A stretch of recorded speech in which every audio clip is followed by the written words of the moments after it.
Kako kaj kaže Bitcoinu, bo končno dosegel teh $100,000? Pridružite se nam, da odkrijemo to skupaj pri pregledu kriptotrga in tehničnih analizah.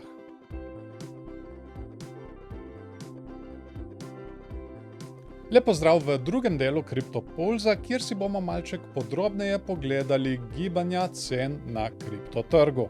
Kot običajno si bomo najprej ogledali gibanja cen 10 največjih kovancev glede na CoinMarketCap, nato pa še malček podrobneje preko tehničnih analiz Bitcoin in Ethereum.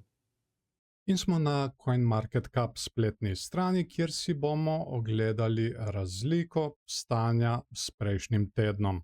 Kot običajno, 10 največjih kriptovalut, najprej Bitcoin, vidimo, da je zrastel za več kot 4%, Ethereum za več kot 2%, Tether je stablecoin, BNB je zrastel za več kot 18%, Solana za 3,19%, USDC je seveda stablecoin, XRP za 0,85%, Dogecoin za 1,38%, Toncoin za kar 12% oziroma za več kot 12%, in nato imamo še Cardano, ki je zrastel za slaba 2%.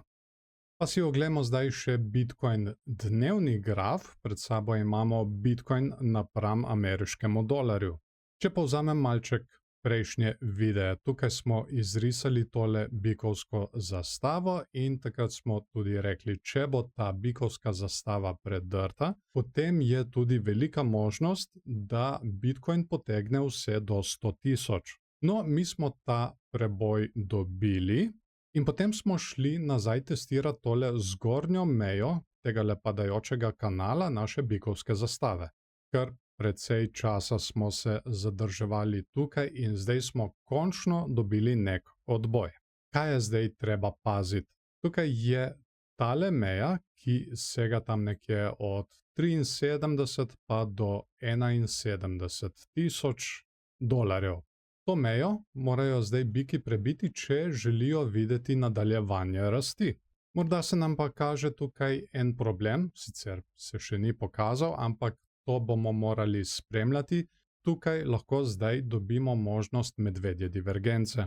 Ampak trenutno je še ni. Kot vidimo, imamo vrh in nekako vrh na isti višini v gibanju cene. No, malček je nižji in tudi pri RSI imamo podobno stanje.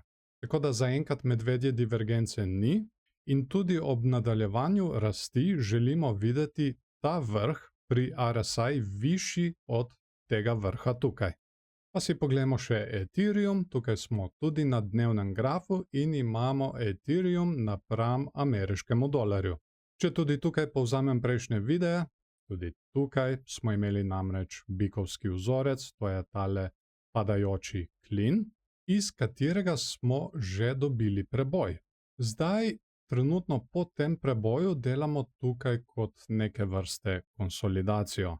Imeli smo že eno medvedjo divergenco, torej v gibanju cene smo imeli vrh in višji vrh, medtem ko pri RSI smo imeli vrh in vrh na nekje približno isti višini.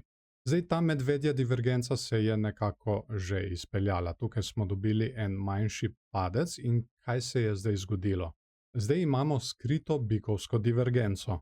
To pa je, ko imamo dno, oziroma bom kar označil, torej imamo dno in višje dno, medtem ko pri RSI pa imamo tukaj dno in pa nižje dno. In kaj pomeni skrita bikovska divergenca? To pomeni, da se rast lahko nadaljuje. Ampak dokot bi se rast lahko nadaljevala? Dajmo, te dva vrha sta že povezana, dajmo tole še malček potegniti. In tukaj tudi vidimo, da tale zgornja meja lahko sovpada s to prejšnjo mejo, ki smo jo dobili tukaj. Torej, pri nadaljevanju rasti bi jaz vsekakor gledal, da zadanemo tole mejo tukaj, ki je naokoli $4,000. Ampak Kaj se lahko potem zgodi? Potem se nam formira vzorec, to je medvedji vzorec, naraščajočega, razširjajočega klina. Ampak to moramo še videti, kako se bo izteklo. Trenutno je to le špekulacija. Stokastika RSI tudi zaenkrat dobro izgleda, križali smo se navzgor in kaže, da naj bi biki spet dobili momentum. Kakorkoli že, te stvari je treba konstantno spremljati, kot tudi Bitcoin zraven pri altcoinih. Kot že vemo, tudi Ethereum ni imun na gibanje Bitcoina. Zdaj pa nas zanima, kaj si vi mislite o teh tehničnih analizah? Se strinjate z njimi, se ne strinjate z njimi, sem morda jaz kaj spregledal? Kar komentirajte spodaj pod videom in z veseljem bomo tudi podebatirali z vami.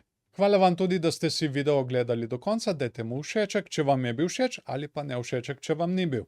Veseli bomo tudi delitev z vašimi prijatelji, če mislite, da so te informacije uporabne tudi za njih. CryptoPulse je serija, ki redno spremlja kriptonovice in da kakšnega videa slučajno ne zamudite, je res najboljše, da se naročite na kanal Kriptomat Slovenija in tudi nastavite obveščanje, da vas bo YouTube o novem videu takoj tudi obvestil.